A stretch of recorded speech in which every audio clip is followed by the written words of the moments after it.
Hello, Etude of the Weekers.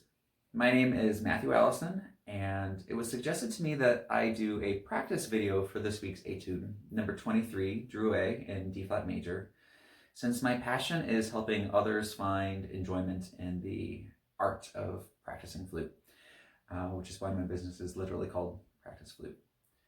So I'm going to go through a couple of ideas on practicing this that maybe you will find useful or helpful. I'm first going to start by playing the D-flat major scale to know that I can play D-flat major scale.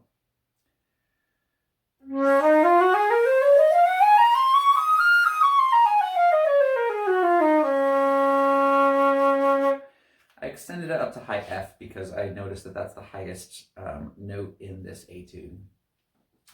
And looking at this etude, I'm not going to worry about the technique too much right now since it's an andante. If there are things that need to be addressed, I'll worry about those later.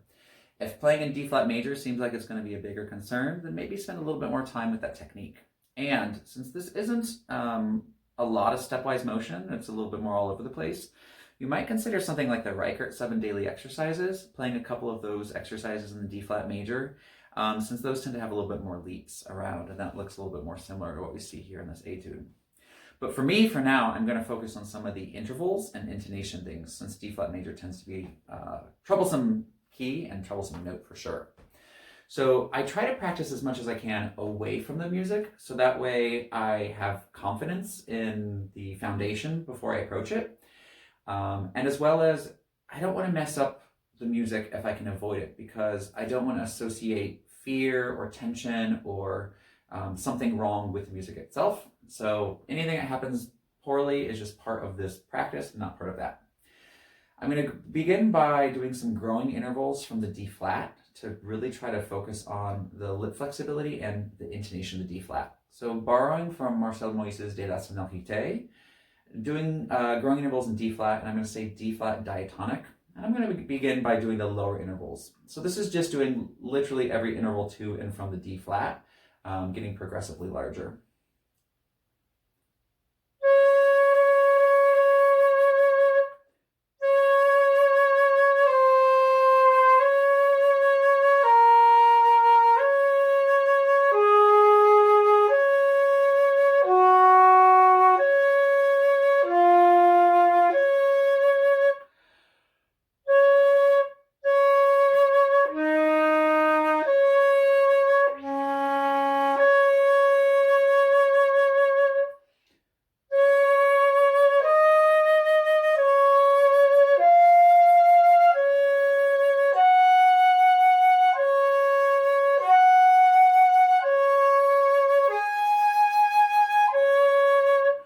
Also going to repeat that one because my G flat and also my A flat were not quite high enough.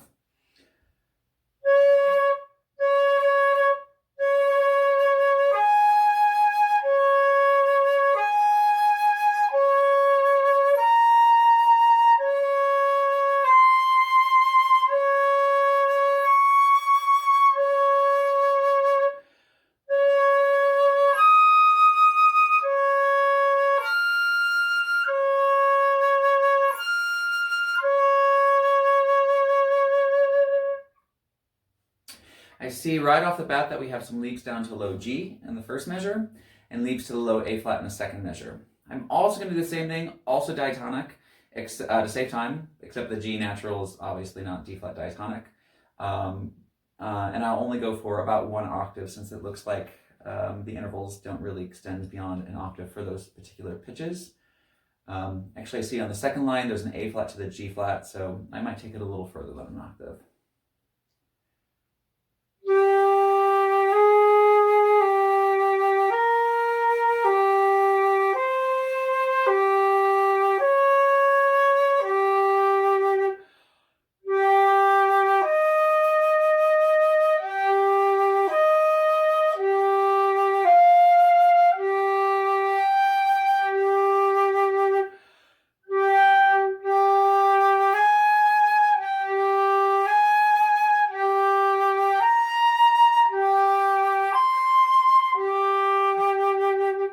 That'll do for that. Now moving on to having A flat as my target note.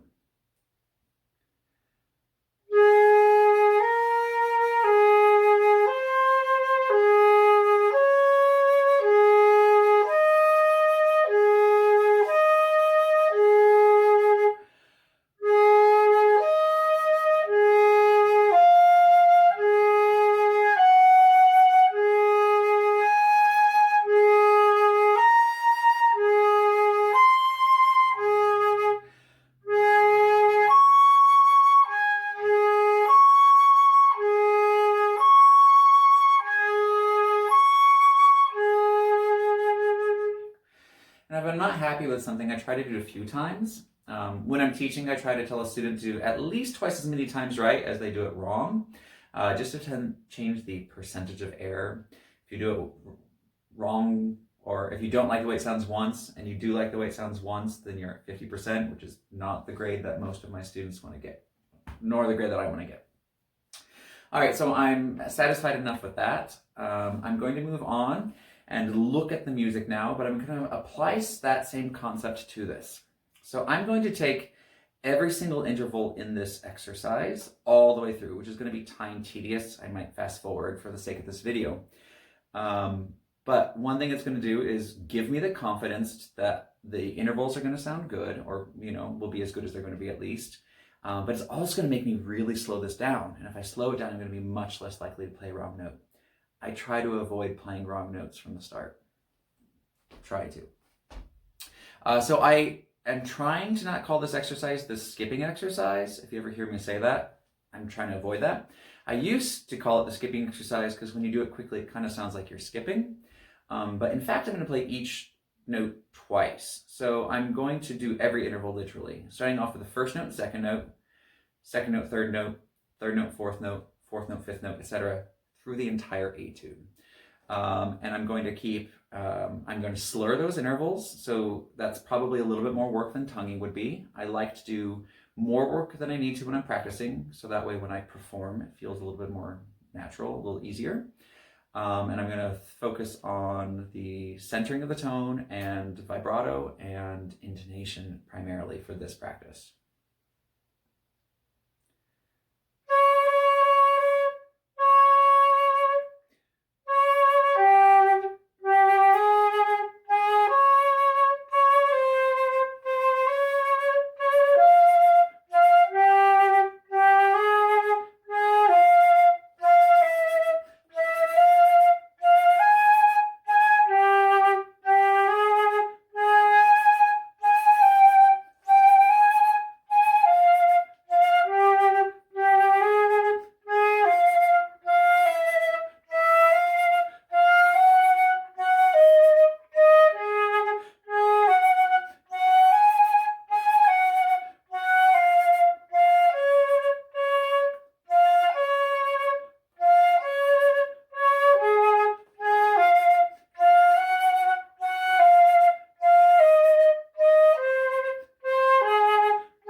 And it would probably be good to do that for multiple days because that F D flat interval especially is not one that felt like it was sticking in my face. I'm not going to dwell on it too much today. Some days we just got to practice and then turn the page. Part of that is because our environment, our life, everything about it is changing all the time. Today I'm extra tired and extra sore because I spent about 3 hours shoveling snow from my driveway and from my walk and stuff like that today. And some days we just got to make do with like the body that we have without beating ourselves up even more, right? All right, moving on then. Still thinking about tone and intonation. I'm going to practice something since I'm seeing all these intervals. And oftentimes we have things that have varied articulations, and when we have intervals, those are two things that sometimes make certain notes stick out unintentionally. And sometimes those unintentional notes that are brought to the listener's attention, or that we as performers make louder or stronger vibrato or whatever, sometimes it's very musical and very good. However, I want to make sure that that's my choice when it happens. So I'm going to play all the way through this again 2 more times, again under tempo. The first time I'm going to play it all slurred.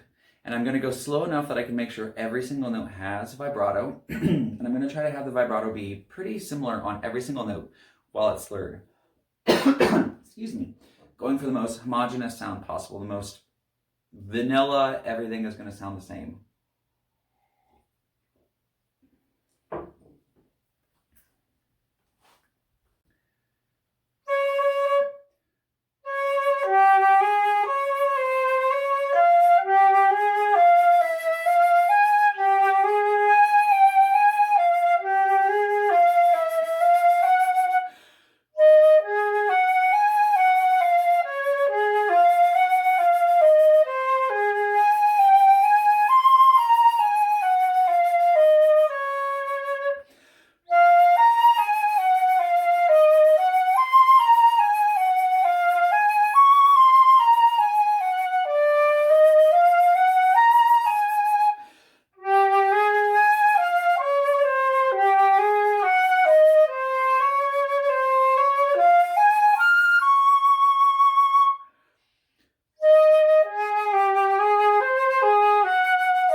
And I'm sorry I'm distracted. It was probably less than 2 hours that I was actually shoveling snow. That was a blatant exaggeration, but it felt like forever. Picking up where I left off.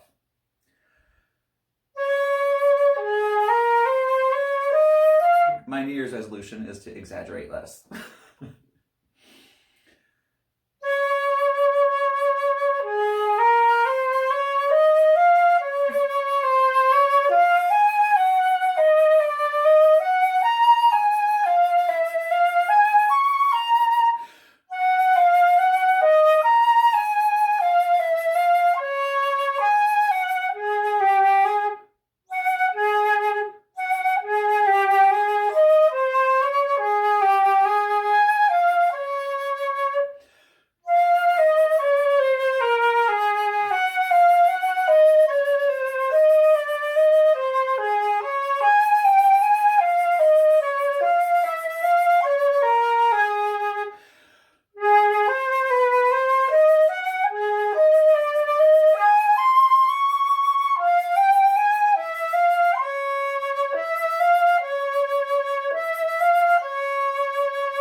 So in addition to trying to get the sound even, doing both not the exercise formerly known as skipping, the interval practice, and this all slurs, I'm also listening for my fingers. There I heard blip between the G flat and B flat, so I'm going to just kind of think about that interval for a second.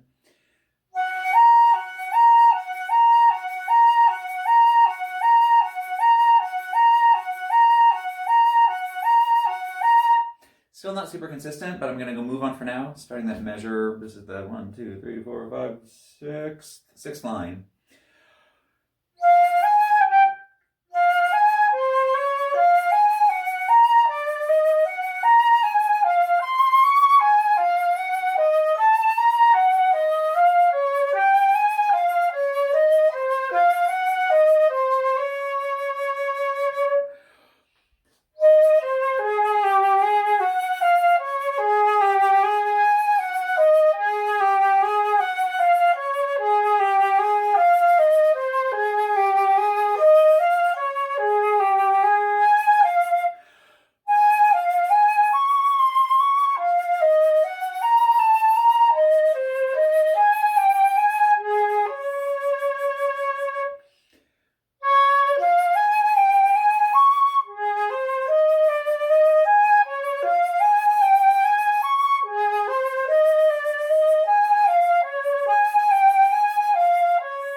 Next, I'm going to keep the same concept of giving every single note the exact same attention. This time I'm going to also work on toning the muscles of the embouchure. So I'm going to do breath attacks, tongueless attacks, where I'm going to contract my abdomen rapidly for every single note. I'm going to play this as short as possible with a spin vibrato. That is also a concept taken from De La Sonorité. So playing each note tongueless, breath attack, as short as possible with a spin vibrato, and try to make them all feel the same.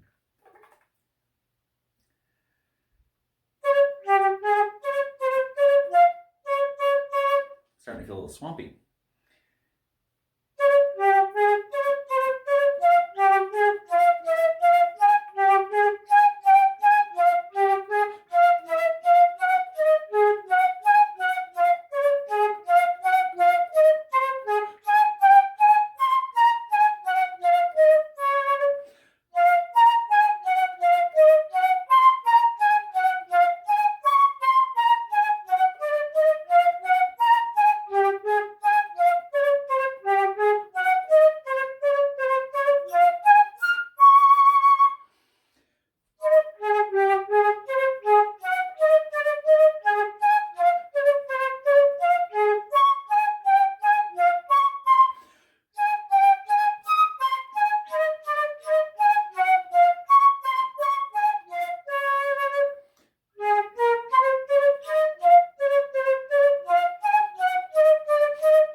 E naturals like to crack a lot for me.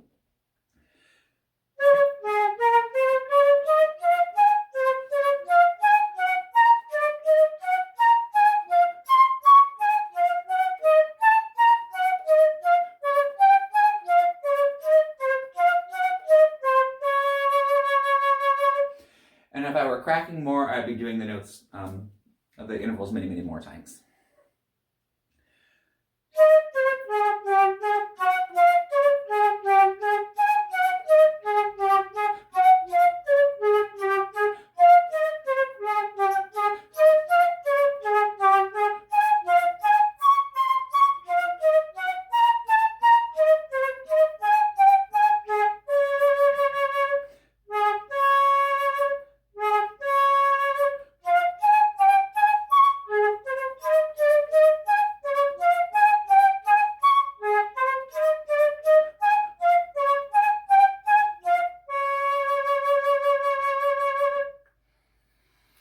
All right, so here we are 23 minutes in.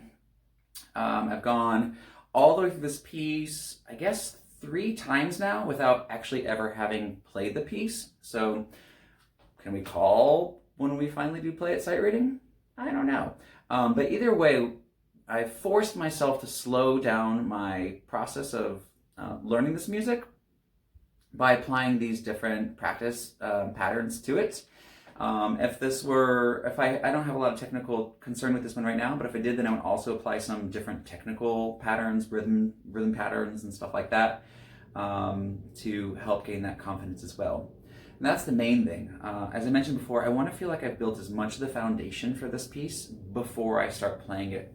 So that way when I approach it, I can approach it with that bit more open mind. So now I'm going to go ahead and try playing it. Now I'm glancing through again. I glanced through this right before the video too to look at the range and the intervals and the problem notes and stuff like that. And I see that this is also going to be a little bit of a challenge for articulation. But it looks like it's broken into 4 sections of 2 lines for the articulation. So I'm just going to look at the articulation of this 2 lines at a time, and I'm going to turn on my trusty metronome, largely because I want to make sure that I keep myself practicing slowly for now. 1, 2, 3, 4, 5, 6. 1, 2, 3, 4, 5, 6. I'm going to go a bit slower than that for now. So I'm going to set the metronome to, let's go slow, 38. And I'm going to subdivide first at the triplet level, which will be groupings of 3, which is probably how these 6 tuplets should be handled. So 1 and 2 and 3 and, or 1 and trip and lit and 1, yeah, 1 and trip and lit and 2 and trip and lit and.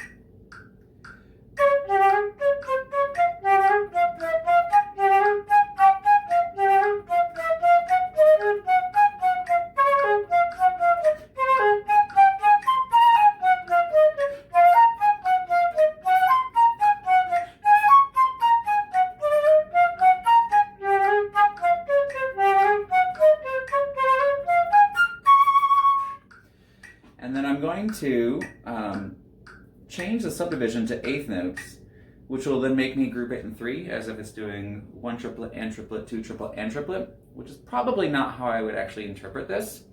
But again, for the sake of evenness, for knowing that I can play it both ways, and then I get to make the choice later, I'm going to go ahead and practice it that way.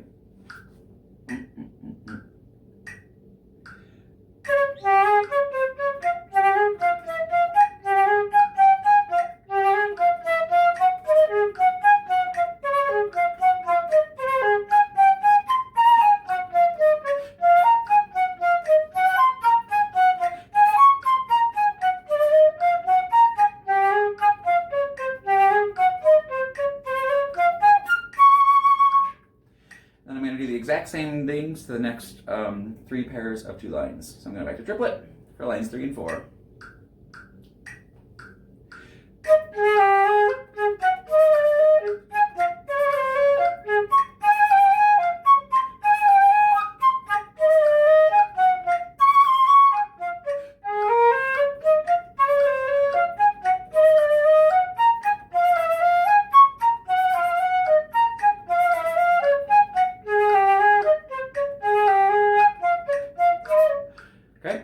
And then moving to the eighth note subdivision of my metronome to feel it in triplets.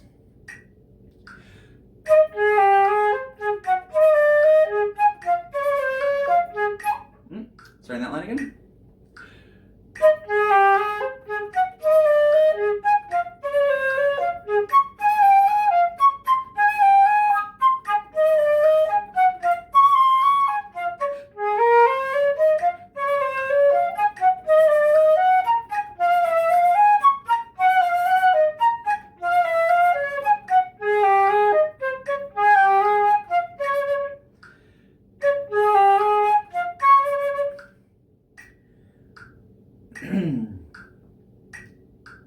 Lines, I don't know, 5 and 6 or something like that.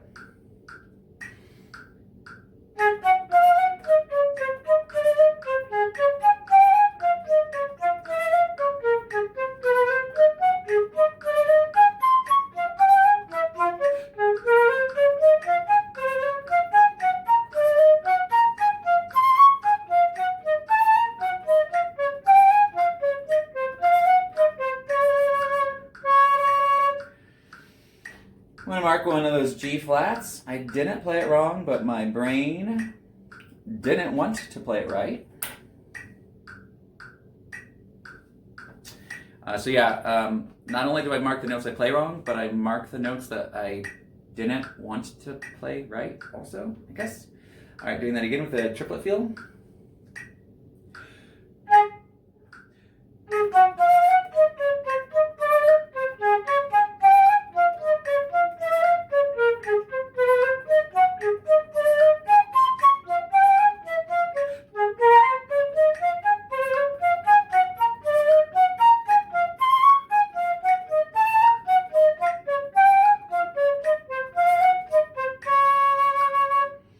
And then finishing out this etude with that same back and forth.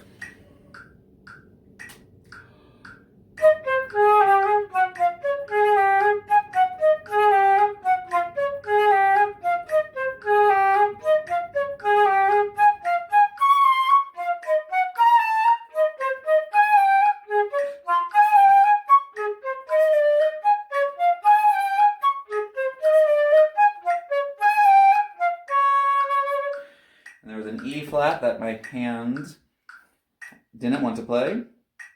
I don't remember which one it was, so I'm going to mark a couple of them.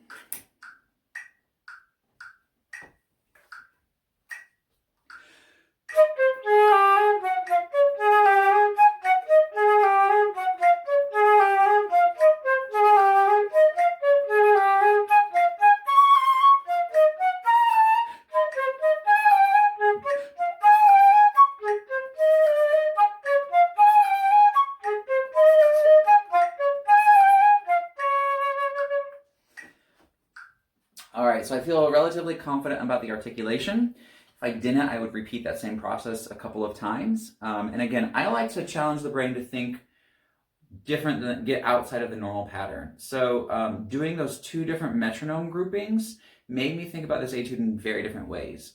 And the fact that I was still able to be pretty accurate with the articulation of that makes me know that the articulation isn't an issue right now.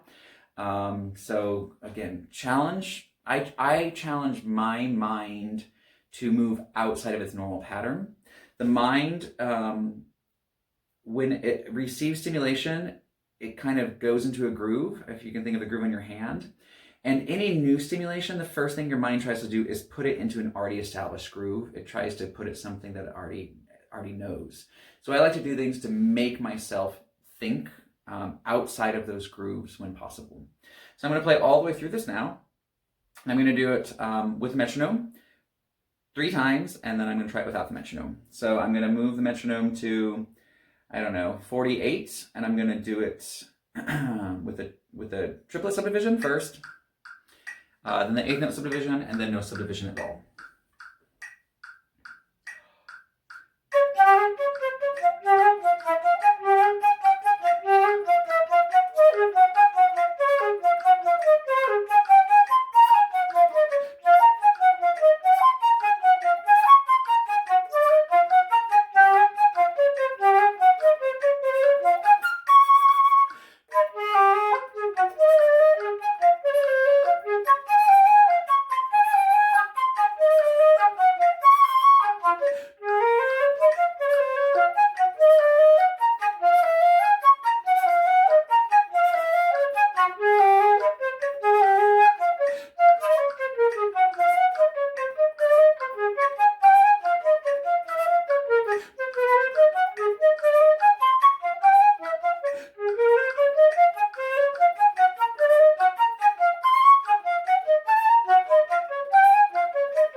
Okay.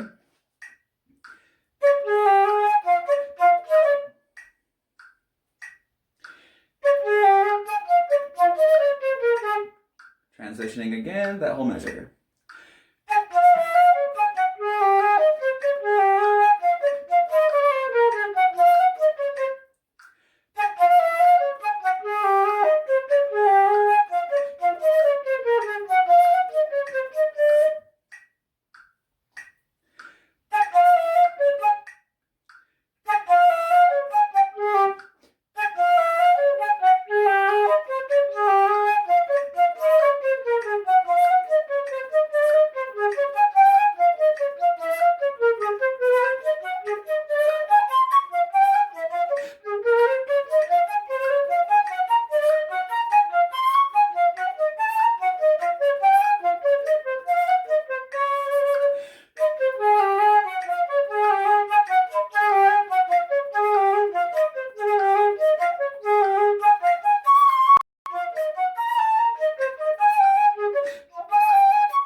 I go back to the one measure that gave me some trouble with this subdivision, I don't think it gave me trouble when I thought of it in groups of 2, so I'm going to do it that way first.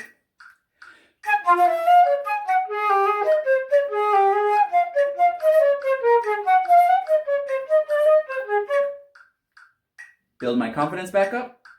Try it with a weird way.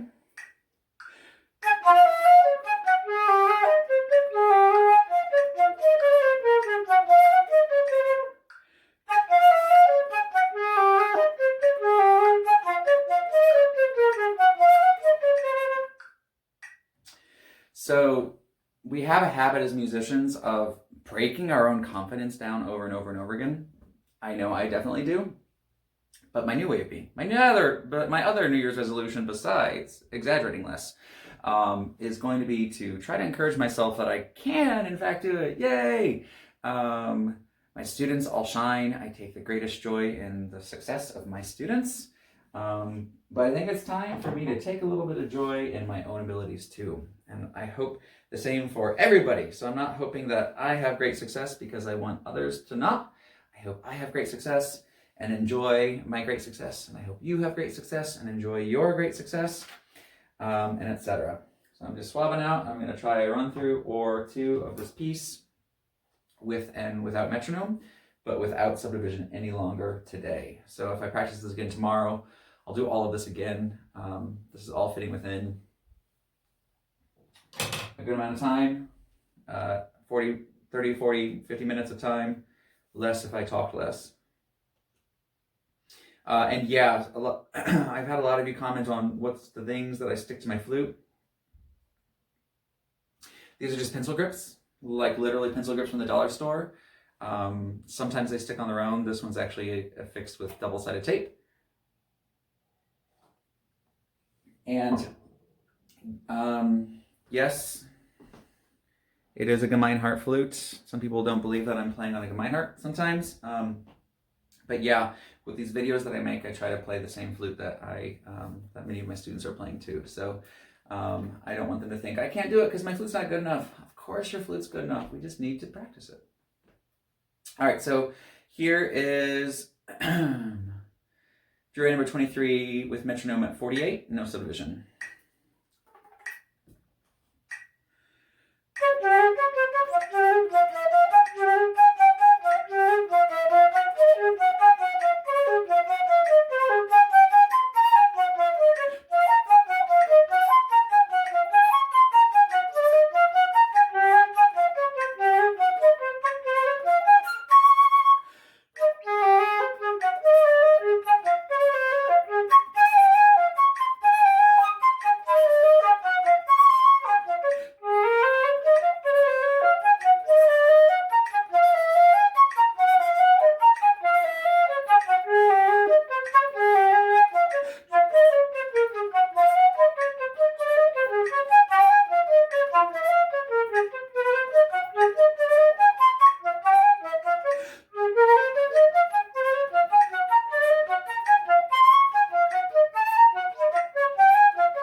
I'm going to speed the metronome up because I'm kind of curious. Walking tempo, andante walking tempo, should probably apply to the beat, the overall pulse of the music. So it probably should be a lot faster. I'm just going to try it at 55 today.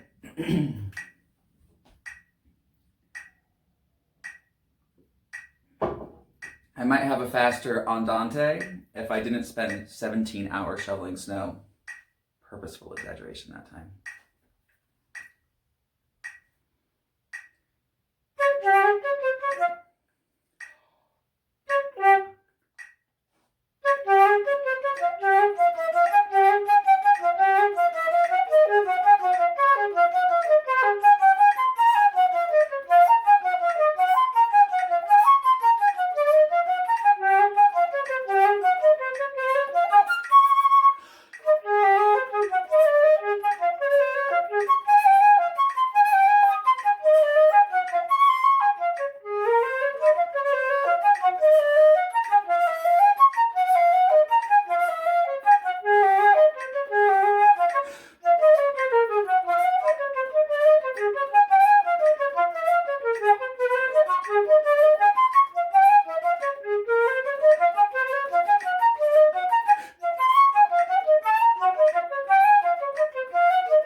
Thank you all for listening.